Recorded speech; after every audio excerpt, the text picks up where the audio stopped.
Good afternoon, everybody. Happy to introduce myself as Azumah, and I work full-time at the OU as a programme lead for the professional doctorate, and my colleague.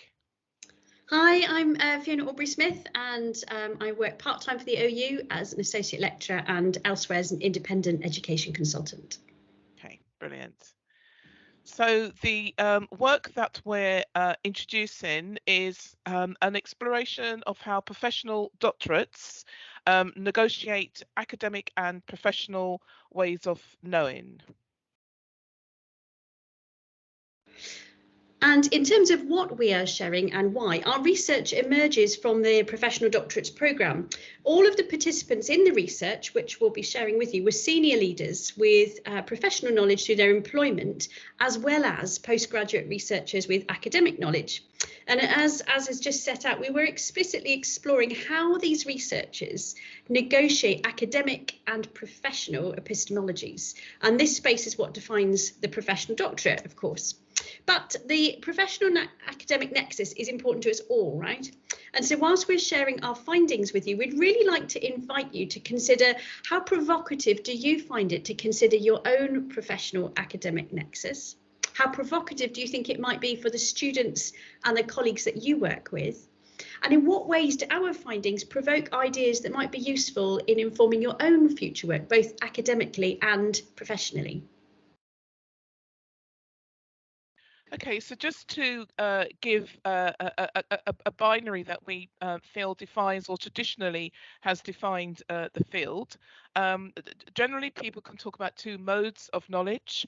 In mode one, which is the knowledge that universities are charged with producing, it's linear, causal, cumulative. Originates in the universities, and it's taken as knowledge is generated within the university and is applied in practice settings from outside the university.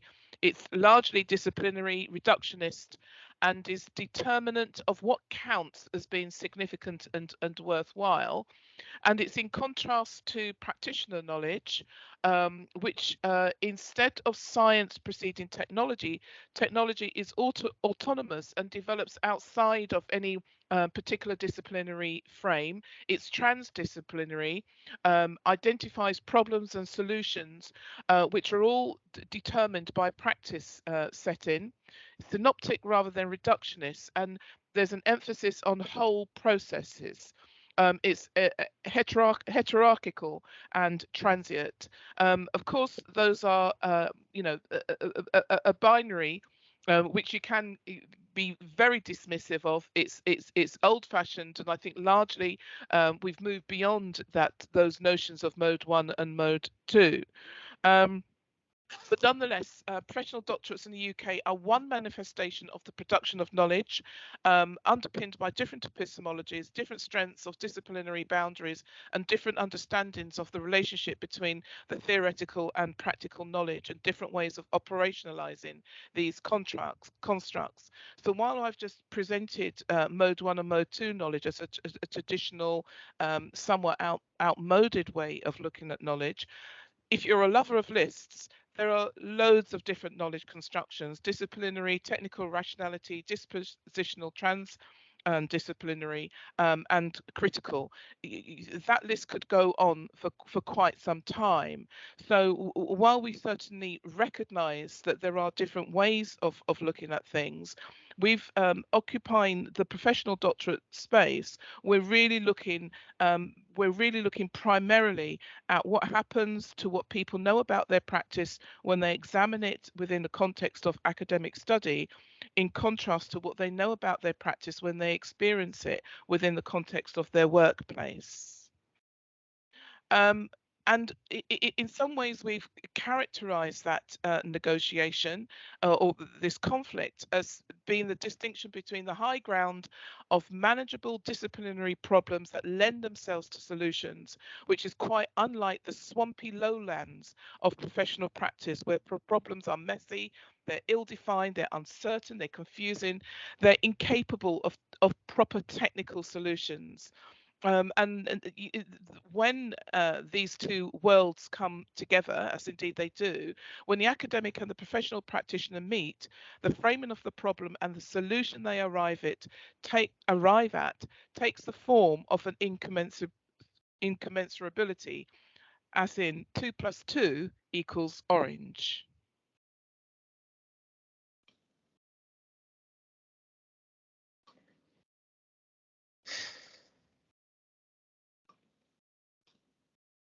Sorry, Fiona, you're still muted. Thank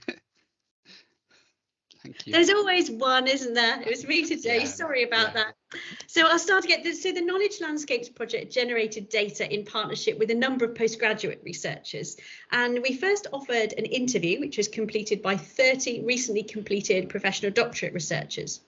We then invited those respondents to be interviewed for an hour, and of those, 20 were really keen to share their insights, with about half being OU staff, and of those, about 60% were ALs and about 40% central staff, and others were a mix of academics employed by other universities and senior leaders in educational but not academic organisations, so for example the Department for Education or sixth form colleges, and then others being in roles, for example, as independent consultants or in governance in education, so quite a mix.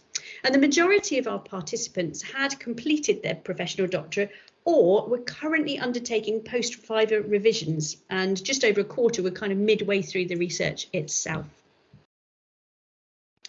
We also undertook a systematic 3-stage literature review, and this focused on the navigation of professional and academic epistemologies in professional doctorate programmes, and we refined that specifically to address those in fields related to education. Our literature review returned 112 scripts in English published since the year 2000, and those are refined down to 28 focus texts by means of abstract and then full text review. And the dominant themes throughout were about impact, identity, and knowledge. And those permeated all the other literature reviews and the empirical studies, from the personal to the professional perspectives, from practice to consideration of standards, and from the individual professional to the profession and to the institutional space.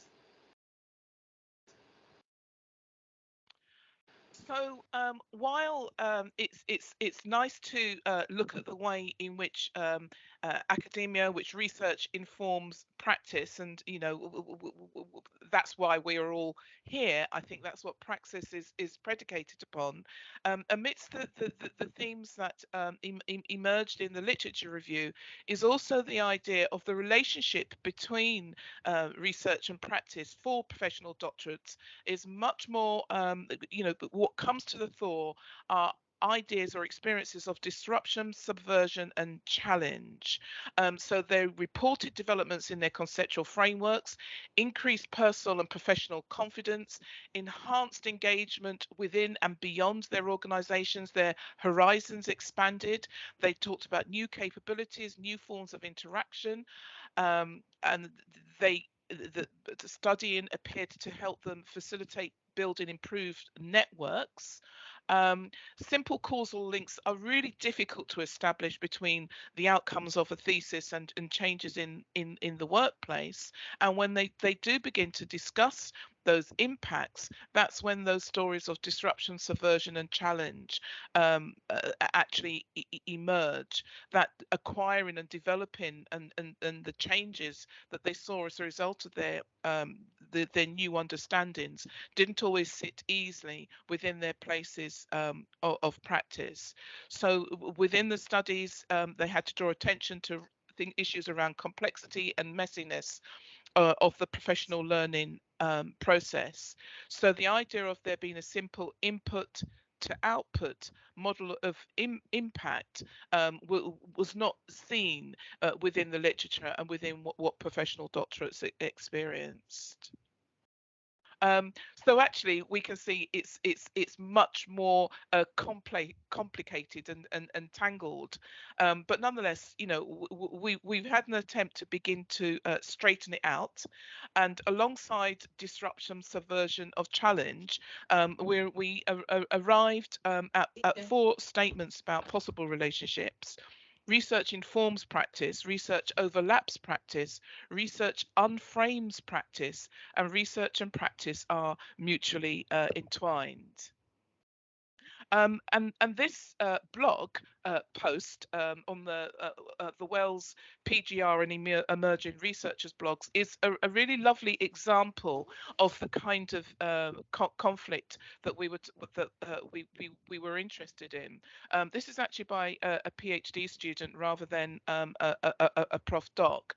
She's a midwife, and she's talking about the moral distress in this post of actually, should I be doing this research, or should I be back in a hospital, helping babies get born?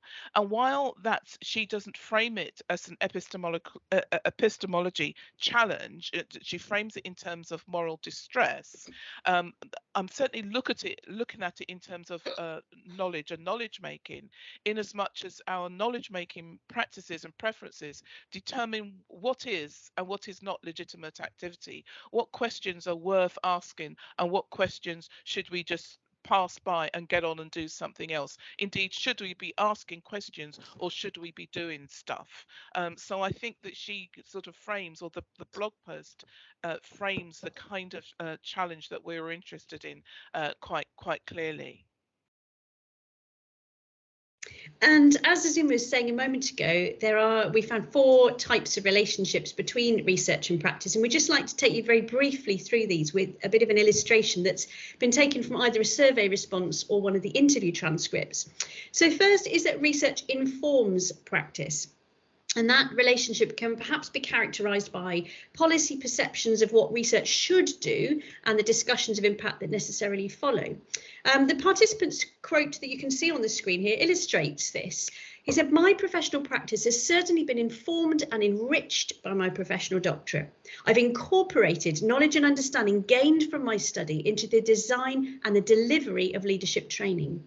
I've sought to create increased opportunities and space for learners to reflect on their values and moral purpose, bringing in aspects of the literature from the field." So as you can see through this example, and as we saw supported by the wider literature and our empirical data, this characteristic creates a sense of enrichment, that a deeper understanding becomes possible. The second relationship surfaced is where research runs parallel to practice. And this is perhaps best illustrated through this quote. "My colleagues do not read academic research because of a perception that it is not sufficiently current, not accessible through language or length, and does not make the connection to policy or practice. So for my EdD, I had to compromise on professional validity to meet the expectations of an academic thesis, despite being told that it did not have to follow a set format. And I was also told in my Viva not to worry about the application of my findings because no one reads thesis." So here we've got an insight into research and practice existing in the same space, but without any meaningful connection. It's as if 2 people are living alongside each other, yet speaking totally different languages. And there's an acknowledgement by both that the other exists, but both coexist independently and comfortably without the other. The third relationship between research and practice is where research unframes practice. And the quote that you can see here tells the story of a practitioner whose position as an insider researcher opened up access to highly sensitive information and insights. And he says, "I pulled out before it all went kaboom. People were telling me things in a research situation when they knew it could go into their thesis. They could have been challenged legally, definitely morally, and it might have undermined the running of the business. Someone hands you a pen drive and says, I've put it all on there for you. And on that pen drive are emails about how somebody I work with is going to be sacked. Being given all that is dangerous. It puts you in a dangerous position." And in this case, the data that he had access to as part of his research was incredibly valuable for his research. But once he became aware of those insights, he could not unsee them as a professional practitioner. And that research destabilized his professional identity and practice. And eventually for him, it caused him to leave that particular workplace because of the moral, ethical and operational issues that he had to grapple with. And that takes us to the fourth relationship, as. And so the final position is really looking at research entangles practice, so research and practice as mutually entwined. And of course, you know, this sounds like the conclusion that we were inevitably drawn to, but it is quite an important conclusion, in as much as I think it rejects the you know, the binary of research and practice as two separate entities, and looks at practice in the most expansive formulation as and research is part of that practice. But nonetheless, you know, this is quite a straightforward quote from I think a year two Prof Doc. You could just get bogged down with reading and researching, and unless you're putting it into practice, then then you're doing what? What's it all for? I just feel like you can't be one without the other. This, my D, is making me a better practitioner. Being a practitioner is making me a better student and a researcher. She may well change her stance later on, but that's certainly how she felt at that time. And so we're really beginning to draw a conclusion to look how they embody a single space and are mutually implicated within each other. And so just to conclude our micro presentation this afternoon, we just wanted to come full circle. At the start, we spoke about provocations within the academic professional nexus, and we've taken you on a bit of a journey through our literature and through our empirical findings, and shared 4 key themes that emerged about that consequent relationship between research and practice. And each of those conceptualized the role of academic or professional epistemologies in different ways. One of our participants summed up the central challenge in this quote, where I invite you to think about exchanging the word evidence for knowledge for a moment. She said, it depends on what you mean by evidence-based. Evidence can be drawn from research, from practice experience, from listening to feedback, from staff development, from colleagues' experience. And I think that practice should draw all these sources of evidence. And the professional doctorate is premised on making a difference to practice and how we understand that relationship between research and practice, academic and professional. It's not the straightforward linear or filtered relationship that it's often described as being, is it? It's messy, it's complex. So as our final words at this Praxis conference, which itself is premised on influencing practice, we invite you to reflect on those 4 themes: research that informs practice, research that runs parallel to practice, research that unframes practice, and research that entangles practice. And hopefully our findings will be of interest to your own academic and professional epistemology, as well as being a catalyst for thought about how these provocations might affect both colleagues and students we all work with. Thank you very much to you all for listening to us.